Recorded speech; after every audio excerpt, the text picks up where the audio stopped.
من اكتر المشاكل اللي منتشره بينا وكله بيسمع عنها هي زواج الاقارب، وده لان بينتج عنه اطفال مشوهه وغير طبيعيه. فهل بقى الكلام ده صح ولا ده عباره عن كلام اتنقل وانتشر بين الناس وخلاص؟ ولو كان الكلام ده فعلا صحيح، فازاي في ناس نعرفها متزوجه من اولاد العم او اولاد الخاله وبيكون الامر طبيعي وما بيكونش فيه مشاكل؟ ده اللي هنعرفه ونجاوب عليه في فيديو النهارده. بس كالعاده لو انت جديد معانا في القناه انزل دوس سبسكرايب وفعل زر الجرس علشان تشوف فيديوهات من دي كتير. ويلا بينا نبدأ الفيديو.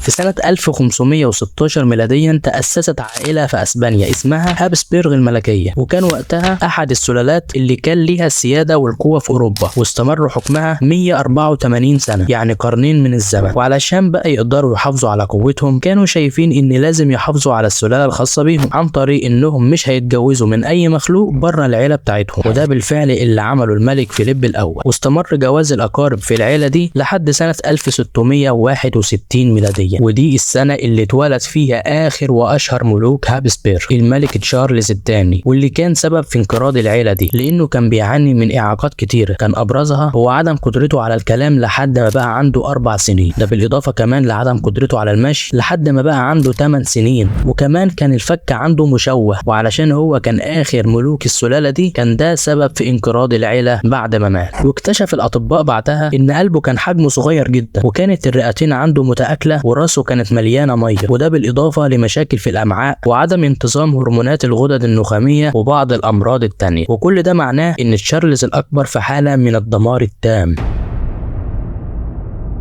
مع مرور الوقت بقى انتشر ان جواز الاقارب هو السبب في ده، واستدلوا على كلامهم باللي حصل لتشارلز الثاني. لكن بقى هل الكلام ده صح فعلا ولا الحاله دي كانت حاله مرضيه فرديه؟ لو رجعنا بالزمن كده وتحديدا في مصر القديمه هنلاقي ان جواز الاقارب كان ليه دور كبير في العائلات الملكيه المصريه، لدرجه ان كان في دراسات اثبتت ان الملوك اتزوجوا فعلا من اخواتهم البنات زي احمس واخناتون. وعلى الرغم من ان زواج المحارم كان محرم في مصر بنصوص دينيه وقانونيه، الا ان القوانين دي ما كانتش بتسري على العائله الملكيه، وعلشان كده كان جواز الاقارب منتشر بين الاسر الملكيه بهدف الحفاظ على الحكم. وفي سنه 2015 في دراسه اتعملت وتم فحص 259 موميا مصريه، وكانت النتائج ان الموميا الملكيه كان ليها اطوال مختلفه عن باقي المصريين، وقالوا ان ده معناه ان الذكور كانوا اطول من المتوسط والاناث كانت اقصر من المتوسط. وكان اشهر الملوك اللي كان ناتج عن تزاوج الاقارب هو توت عنخ امون، ولما فحصوه اكتشفوا انه كان عنده تشوه في رجله، ولقوا في مقبرته 130 عصاية عكاز. وبالرغم من اجراء دراسات وابحاث علميه كتيره في علم الوراثه وحالات تزاوج الاقارب، الا ان حاله تشارلز الثاني كان ليها دراسات خاصه. في شهر ابريل سنه 2009 انتشرت دراسات في المكتبه الوطنيه للطب كان عنوانها دور زواج الاقارب في انقراض سلاله بشريه، وطبعا اللي مقصود هنا هي سلاله عائله هابسبرغ. الدراسات دي كانت بتهدف لمناقشه زواج الاقارب وتاثيره ومخاطره، وده من خلال دراسه عائله هابسبرغ تحديدا علشان هي اشهر الحالات. ولما الباحثين درسوا تاريخ العيله دي لاحظوا ان عدد الوفيات من الرضع والاطفال عاليه جدا، والفتره ما بين سنه 1527 و 1601 كانت العيله دي ليها 34 طفل كلهم ماتوا، وده معناه ان معدل الوفيات وصل ل 30%. لكن بالرغم من خلال الوفاه الكتيره دي الا ان الباحثين كانوا موضوعيين جدا وما صدروش اي احكام ليها علاقه بزواج الاقارب ده الا بعد ما جمعوا بيانات ل8 اسر. ولما درسوا البيانات دي لقوا ان في 51 حالة حمل من ال8 أسر دول لقوا فيهم 5 حالات إجهاض و6 حالات وفاة لحديث الولادة و14 حالة وفاة للبالغين أقل من 10 سنوات. وكان السبب في حالات الوفاة دي هو زواج الأقارب والأمراض الوراثية. واستمر الباحثين في الدراسة للأجيال المتتابعة لحد ما وصلوا لتشارلز الثاني، واللي اجتمعت فيه كل أمراض العيلة وأصبح عنده أمراض باطنة كتيرة. فزواج الأقارب هو اللي خلى الجينات دي تسود وتأثر عليه. المتخصصين في علم الوراثة قالوا إن الصفات الوراثية بتتخزن في الخلية، وده معناه انها بتتخزن في الكروموسومات اللي موجوده في نواه الخليه، وكل كروموسوم بيتكون من زوجين بيحملوا نفس الصفات الوراثيه. كل زوج منهم بيحمل صفه واحده، بحيث واحد فيهم يحمل صفه من الاب والتاني يحمل صفه من الام. وعلشان الطفل ياخد جينات من الاب والام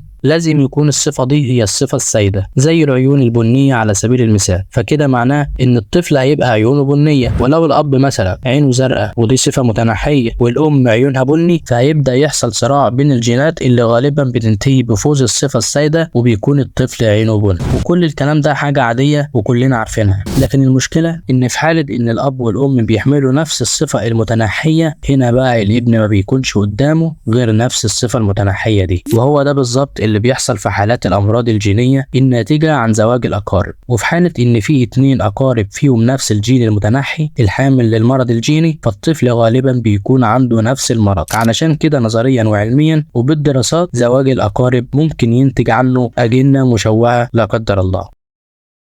نيجي بقى لنقطة تانية، وهي إن في كتير من الأشخاص متزوجين من أقاربهم وأطفالهم مش مشوهين ولا حاجة. وللإجابة على السؤال ده لازم نعرف إن كل الكلام اللي قلناه ده بينطبق في حالة واحدة، وهي وجود أمراض جينية بس. ومن هنا ننتقل لنقطة إجراء الفحوصات الطبية قبل الزواج، وخصوصا قبل زواج الأقارب. وهنا الفحوصات بتنقسم لقسمين: فحوصات خاصة بالذكور وفحوصات خاصة بالإناث. بالنسبة للفحوصات الخاصة بالذكور، زي تحديد فصيلة الدم ومستوى السكر في الدم والتهاب الكبد الوعائي والايدز وتحليل مرض الزهري. وبالنسبه للفحوصات الخاصه بالاناث، زي تحاليل الهرمونات وتحليل فيروس الحصبه الالمانيه وتحديد فصيله الدم ومستوى الهيموجلوبين ومستوى السكر في الدم والتهاب الكبد الوعائي والايدز وتحليل مرض الزهري. كل الفحوصات دي بتكون في حاله عدم وجود صله قرابه بين الزوجين. اما بقى لو في حاله وجود صله قرابه بين الزوجين، فهم نفسهم، بس هنزود عليهم تحليل الكروموسومات وتحليل الثلاسيميا. وعلى الرغم ان الفحوصات كتيرة إلا إنها بسيطة، ومن خلالها تقدر تفادي أي قلق أو ضغط أو مشاكل، ويقدر الشخص يتزوج من أحد قرايبه من غير أي شكوك.